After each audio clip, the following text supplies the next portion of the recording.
Hi guys, this is Advocate Upsar Ahmed and welcome to my channel Learn Law. Friends, loan के ऊपर जो मैं एक लगातार सीरीज बना रहा हूं, जो मैं वीडियोस लगातार अपलोड कर रहा हूं अलग अलग टॉपिक्स पे, सिक्योर्ड अनसिक्योर्ड लोन्स को कैसे पे करना है, लोन्स को कैसे सेटल करना है, रिकवरी एजेंट के हरासमेंट से आपको कैसे बचना है, अगर रिकवरी एजेंट आपके साथ ज्यादा बदतमीजी कर रहा है उसको लीगली कैसे हैंडल करना है, इन सब टॉपिक्स के ऊपर मैं ऑलरेडी एक दो वीडियोस बना चुका हूं, जिसका लिंक आप नीचे डिस्क्रिप्शन बॉक्स में देख सकते हैं। अक्सर मेरे क्लाइंट्स मुझसे पूछते हैं कि सर अगर हम लोन नहीं चुका पाते हैं, और वो क्लाइंट पूछते हैं जिन्होंने 50,000 का लोन लिया है, 1 लाख का लोन लिया और छोटे छोटे लोन लिए हैं, वो भी अक्सर पूछते हैं कि सर अगर हमने लोन नहीं चुकाया तो क्या हमारे घर के बर्तन, हमारा फर्नीचर और हमारी प्रॉपर्टी बेची जा सकती है? क्या बैंक के पास ये पावर है कि वो हमारी प्रॉपर्टी को कुर्क कर सकता है? ये सवाल भी पूछा जाता है कि बोरोवर ने लोन तो ले लिया लेकिन उसके नाम पे कोई प्रॉपर्टी नहीं है, तो अब बैंक के पास क्या रेमेडी है, वो आपके खिलाफ क्या कर सकता है? या वो लोग जिन्होंने होम लोन लिए हैं उनका एक कोलैटरल बैंक के पास रखा हुआ है, कोलैटरल मींस कोई ना कोई संपत्ति के कागज बैंक के पास रखे हुए हैं, उनके केस में क्या हो सकता है? और लास्ट में अगर आपने कोई कार लोन लिया है और आप अपने कार लोन की ईएमआई नहीं पे कर पा रहे हैं, तो क्या बैंक आपकी कार रोड पर चलते समय आपसे छीन सकता है? आइए इन सारे टॉपिक्स को आज वन बाय वन इस वीडियो के अंदर डिस्कस करते हैं।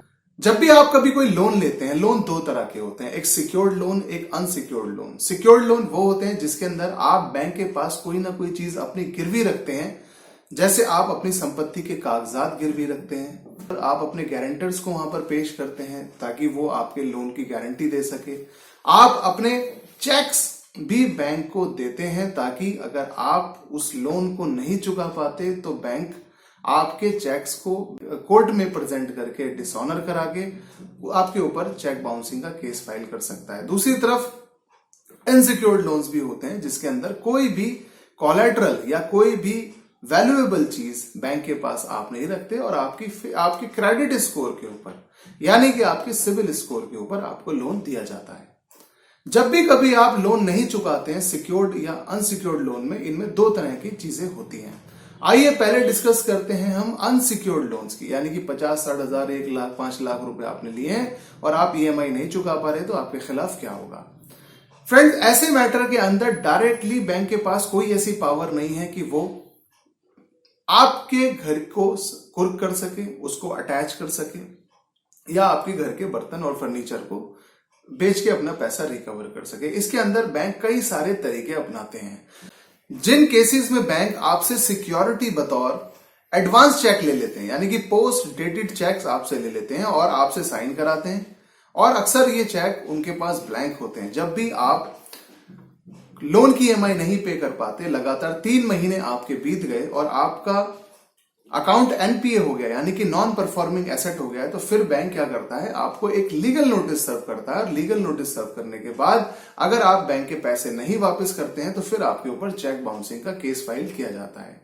चेक बाउंसिंग का केस क्योंकि एक क्रिमिनल केस होता है, इसके अंदर आपको या तो 2 साल तक की सजा हो सकती है, या आपको उसके साथ ही डबल अमाउंट चेक का जो होता है वो आपको एज ए जुर्माना पे करना पड़ सकता है, और अगर आप नहीं देते हैं तो फिर आपको सजा हो जाएगी और आपको डबल जुर्माना पे करना पड़ेगा। ये है उन मैटर्स के अंदर जिसमें आप check as a security bank को प्रेजेंट करते हैं। जिन मैटर्स के अंदर आपने चेक भी नहीं दिया हुआ है, उन केसेस के अंदर बैंक फिर आपके ऊपर रिकवरी के केसेस फाइल करते हैं।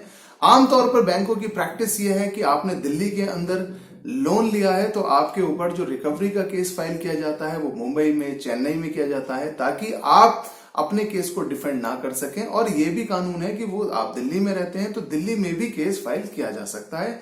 ऐसी कोई कंपल्जन नहीं है कि आपके ऊपर अगर केस फाइल किया जा रहा है तो वो इंटर स्टेट ही फाइल किया जाए। ये सिर्फ इसलिए किया जाता है ताकि आपको परेशान किया जा सके और आप अपने केस को कंटेस्ट ना कर सकें।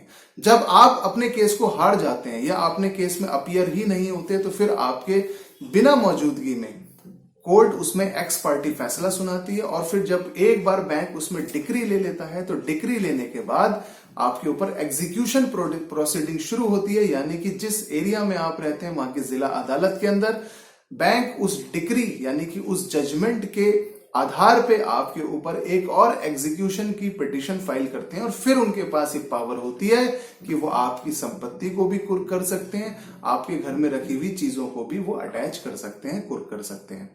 फ्रेंड, ये तो हो गई कहानी अनसिक्योर्ड लोन्स की। जिन मैटर्स में आपकी संपत्ति के पेपर बैंक के पास रखे हुए, अगर 20 लाख से कम रुपए की आपकी लोन है तो किसी भी कोर्ट के अंदर वो केस फाइल कर देते हैं, और अगर 20 लाख से ज्यादा का अमाउंट है तो डेब्ट रिकवरी ट्रिब्यूनल के अंदर बैंक डायरेक्ट जा सकता है और बड़ा स्पीड से, बहुत तेजी के साथ ये रिकवरी का प्रोसीजर होता है और बैंक डायरेक्ट आपको आपकी प्रॉपर्टी को कुर्क करने के ऑर्डर ले लेता है कोर्ट से। फ्रेंड्स, यहां पर ये बात ध्यान रखनी जरूरी है कि बैंक के पास इतनी ज्यादा पावर्स होती हैं जब आपकी संपत्ति के पेपर उनके पास हैं और आपके पास अक्सर कोई ऐसी रेमेडी होती नहीं है। फ्रेंड्स, ये 2 तरह के मैंने आपको प्रोसीजर बताए हैं। इन प्रोसीजर से बचने के भी मैंने बहुत सारे तरीके दूसरी वीडियोस में बताए हैं। बहुत शॉर्ट में मैं यहां पर भी आपको रिपीट कर देता हूं कि बैंक के लिए आपकी प्रॉपर्टी को कुर्क करना, बैंक के लिए आपकी प्रॉपर्टी को अटैच करना एक आसान प्रोसीजर नहीं है।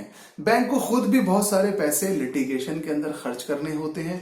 इसके अलावा बैंक को 3 साल, 5 साल, 7 साल तक का टाइम लग जाता है और एक लंबा हैक्टिक प्रोसीजर है जो बैंक को फॉलो करना पड़ता है। इसीलिए जब भी कभी बैंक कोई भी रिकवरी प्रोसीडिंग शुरू करना चाहता है, उससे पहले वो रिकवरी एजेंट्स के थ्रू आपको अप्रोच करता है। और ये एक शॉर्टकट है एक तरीके से, जो कि लीगल है, लेकिन इसको इलीगल तरीके से बैंक फॉलो करते हैं और रिकवरी एजेंट आपके ऊपर इतना ज्यादा प्रेशर बनाते हैं, आपको अब्यूज करते हैं, इंटिमिडेट करते हैं, आपके वर्क प्लेस पर, आपकी सोसाइटी में आपके खिलाफ एक नेगेटिव प्रोपेगेंडा चला के वो किसी भी तरह से पैसा रिकवर करते हैं। और अक्सर ऐसा भी देखा गया है कि बैंक कोर्ट जाने से पहले आपको ऑफर देते हैं कि बिना कोर्ट जाए भी लोन को सेटल किया जा सकता है। ऐसी स्टेजेस कई सारी आती हैं किसी भी रिकवरी प्रोसीडिंग के अंदर। कोर्ट जाने से पहले यानी कि लीगल नोटिस देने से पहले भी आपके साथ बैंक कोशिश कर सकता है अपने लोन को सेटल करने के लिए। अगर आपके पास लीगल नोटिस आ गया है उसके बाद भी आप अपने लोन को सेटल कर सकते हैं। और अगर आपके ऊपर केस फाइल हो गया है, चाहे वो सिक्योर्ड लोन का केस हो या अनसिक्योर्ड केस का लोन हो, उसमें भी आपका लोन सेटल हो सकता है। ऐसी अक्सर बहुत सारे मैटर्स आते हैं जिनमें बैंक बिना कोर्ट जाए लोन सेटल कर लेता है। अगर आप भी किसी ऐसी परेशानी में फंस गए हैं तो मैं यहां पर आपको यह बताना चाहता हूं कि आप सबसे पहले एक लोन कंसल्टेंट से अपने लोन को डिस्कस करिए। बहुत सारी ऐसी चीजें होती हैं जो आपके फेवर की होती हैं, लेकिन वो लोन टू लोन और सिचुएशन टू सिचुएशन वो वेरी करती हैं। इसीलिए आप अगर किसी ऐसी परेशानी में फंस गए हैं तो अपने लोन कंसल्टेंट से उसको डिस्कस करिए और अपनी परेशानी से बाहर निकलिए। ये इसी के साथ मैं अपनी वीडियो को खत्म करता हूं। बहुत बहुत शुक्रिया।